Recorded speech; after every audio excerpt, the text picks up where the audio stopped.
मैं मार रहा हूँ गिल की तरफ से क्या? नहीं नहीं, गिल मैंने कहा है गिल अरे को मारने मारता के ही लिए नहीं है क्या? वो। यही तो कमाल है, वो टाइम करता है। गिल अच्छा घंटा तुम्हें बुरा क्यों लगता है? मुझे और आज शुभमन गिल ने जिस तरह की बैटिंग की है, शुभमन गिल ने जिस तरह की क्लास शो किया ना, वो क्लास किसी भी बंदे ने भी आज शो, मतलब शुभमन गिल का कंपैरिजन आप बाबर आजम घंटे से निकाल लगी है। कमाल हो गया, शुभमन गिल ने क्या खूबसूरत खेला।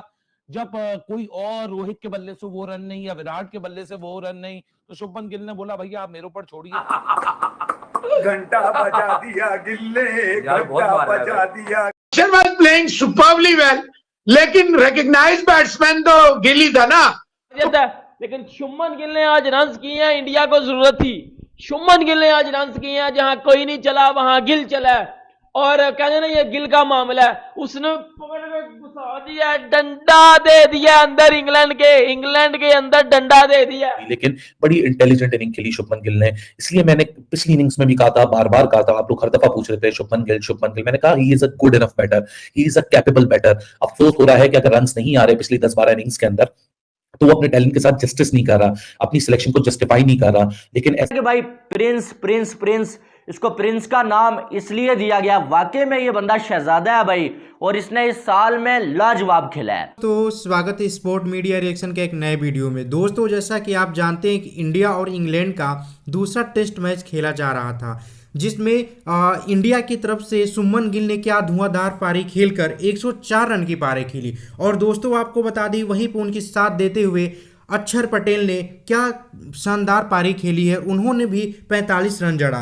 दोस्तों आपको बता दें कि इंडिया ने इंग्लैंड को 399 का टारगेट दिया है। दोस्तों ये देखकर पूरी पाकिस्तानी मीडिया भड़क चुकी है और कह रही है कि बाबर आजम, घंटे के बाबर आजम, तुम विराट कोहली से कंपेयर करना छोड़ के सबसे पहले तो यंग टैलेंट जायसवाल से, शुभमन गिल से तुम्हें मैच सीखना चाहिए कि क्रिकेट कैसे खेला जाता है। दोस्तों ये देखकर पाकिस्तानी मीडिया बहुत ज़्यादा भड़क गई और कह रही है कि शुभमन गिल की ये शानदार शतक देखकर पूरे विश्व जगत में कोहराम मच चुका है। दोस्तों आपको बता दें कि आज इंग्लैंड की बाज बाल को उनकी डंडा कर दिया है। दोस्तों शुभमन गिल की पूरी दुनिया में तारीफ हो रही है और जायसवाल की तो क्या कहना है। दोस्तों अगर मिलते हैं वीडियो के एंड में। चला तो भाई शुभमन गिल चला, उस बंदे ने फिर गुस्सा निकाला ना, उस बंदे ने बजाई है इंग्लैंड की घंटा बजाया, इंग्लैंड का घंटा, इसे कहते हैं घंटा बजाना। और बेटा फिर उसने जो लंबे लंबे पेले हैं ना, इनको ये छनकना भी बजाया उसने साथ, ये घंटे के साथ साथ छनकना भी बजाया उसने। ये जितने भी बैठ के पेला प्लाई कर रहे थे ना, घुसा दिया उन सब के अंदर घुसा दिया। देखो मैं भी उन बंदों में शामिल हूं जिसने शुभमन गिल पे बात की, यार ये नहीं रन कर रहा, लेकिन उसने किए हैं रन। आज उसने तब रन किया जब टीम को सबसे ज्यादा जरूरत थी। मेरे बोबजी घंटे की तरह उसने तब रन नहीं किए जब पाकिस्तान हार जाए। बाबर आजम तो रन करता है ना, पाकिस्तान हार जाता है, लेकिन शुभमन गिल ने आज रन किए हैं, इंडिया को जरूरत थी। शुभमन गिल ने आज रन किए हैं, जहां कोई नहीं चला वहां गिल चला। और कहते ना ये गिल का मामला है, उसने पकड़ के घुसा दिया, डंडा दे दिया अंदर इंग्लैंड के अंदर डंडा दे दिया। अभी कोई आ गई है मुझे ना बोले कि इंडिया ने दूसरी इनिंग में बैटिंग अच्छी नहीं की, ये नहीं किया, वो नहीं किया। देखो पहली इनिंग में भी तो डिफरेंस यही था, ये यशस्वी जायसवाल ने खेला था, बाकी किसी ने नहीं था खेला। तो दूसरी इनिंग में भी यही है, गिल ने खेला है, बाकी किसी ने नहीं खेला। लेकिन आप मरमरा के 400 तक टारगेट ले गए हो, 400 तक टारगेट ले गए हो। चौथी इनिंग्स में 400 टारगेट चेज ही नहीं होता। चौथी इनिंग्स में 400 टारगेट तब भी चेज होगा अगर इंग्लैंड तेज खेलेगा। अगर डिफेंसिव अप्रोच पे आएंगे तो ये 400 नहीं बना पाएंगे, और ये 400 वाली पिच है भी नहीं, इधर 400 बनना ही नहीं है।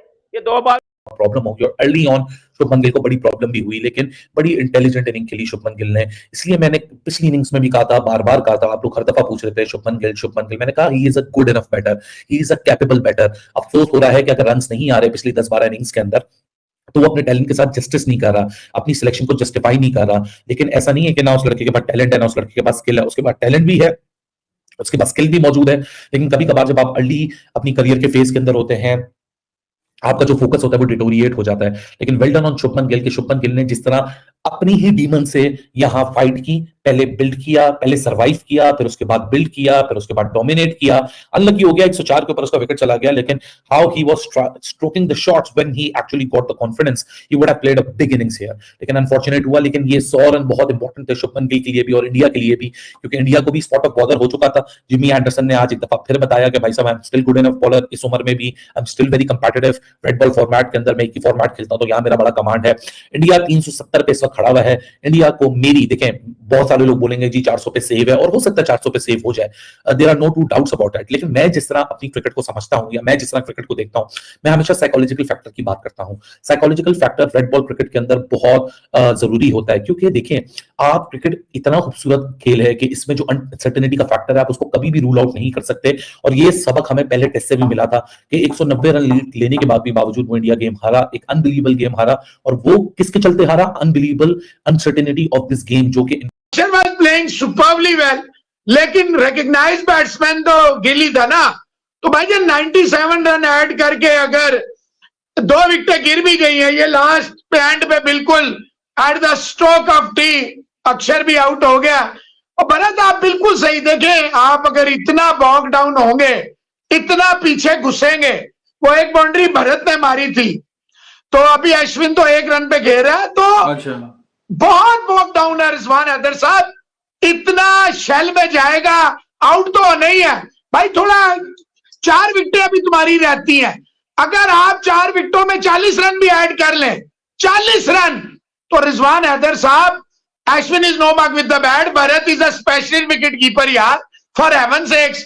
मतलब है मैं कोई 400 तो नहीं मांग रहा, 100 नहीं मांग रहा, 70 नहीं मांग रहा, 60 नहीं मांग रहा, 50 नहीं मांग रहा, 40 रन मांग रहा हूं सिर्फ आखिरी 4 विकेटों से, जिसमें भरत रहता है, तो 400 प्लस हो जाए। इंडिया के शुभमन गिल की शानदार सेंचुरी के बावजूद ऐसा लग रहा है कि इंडिया ने 30-40 रन कम कर दिए, क्योंकि मैं चाहता था इंडिया 400 प्लस पे जाए, एटलीस्ट 420-430 के ऊपर इंडिया जाए, लेकिन फिर भी 399 काफी ज्यादा रन होते हैं। अगर इंग्लैंड ना होती, कोई और टीम होती, तो हम ये श्योरिटी से कह सकते थे कि इंडिया ये वाला टेस्ट मैच जीत गया, क्योंकि ये इंग्लैंड है, क्योंकि ये इंग्लैंड की टीम है। इंग्लैंड ने इससे पहले चेस किए हुए हैं। इंग्लैंड फेमस इस चीज से हुआ था कि जब वो टेस्ट क्रिकेट के अंदर बड़े बड़े टारगेट को चेस कर रहा था। तो सवाल ये आता है, क्या बेसबॉल, क्या बेन स्टोक्स, ब्रेंडन मैकलम की टीम इंग्लैंड इस टारगेट को चेस कर लेगी?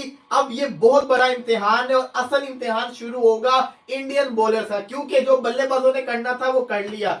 आपने एक चीज देखनी पड़ेगी, जायसवाल ने पहली इनिंग्स के अंदर शानदार परफॉर्मेंस दिखाई, बाकी फ्लॉप। इस इनिंग्स के अंदर गिल ने शानदार परफॉर्मेंस करके दिखाई, बाकी फ्लॉप। अक्षर पटेल ने थोड़े अच्छे रन किए। तो ये जो बाकी फ्लॉप वाला काम है ना, ये अच्छा नहीं है। हर बंदे को कंट्रीब्यूट करना चाहिए, कोई साथ नहीं दे रहा, कोई और साथ नहीं दे रहा, और टेल भी रन नहीं कर रही, तो सिचुएशन कुछ ऐसी है।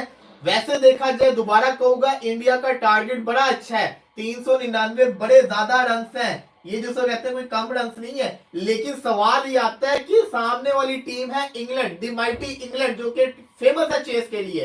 तो अब ये मुझे भी लगता है उनके लिए आसान नहीं होने वाला। या तो ये जो बेसबॉल है ये बुरी। तो दोस्तों आपने वीडियो में देखा कि सुमन गिल की तारीफ पाकिस्तानी मीडिया कितनी कर रही है। दोस्तों क्यों ना करे, क्योंकि दोस्तों वो इतनी अच्छी परफॉर्मेंस देते हैं कि पूरी दुनिया उनकी दीवानी हो चुकी है। और ये यंग टैलेंट की तरफ से जायसवाल भी कम नहीं है। दोस्तों बाबर के घंटे आजम से मैं ये कहना चाहता हूँ कि जो विराट कोहली से कंपेयर करते हैं कि मैं विराट कोहली से कम नहीं हूँ, मैं उनसे ये कहना चाहूँगा कि सबसे पहले तो इंडिया के यंग टैलेंट से आप सीखिए कि किस प्रकार से वो लोग रन करते हैं। आपको सीखना चाहिए जायसवाल से, सुमन गिल से, कि कैसे इनिंग खेली जाती है।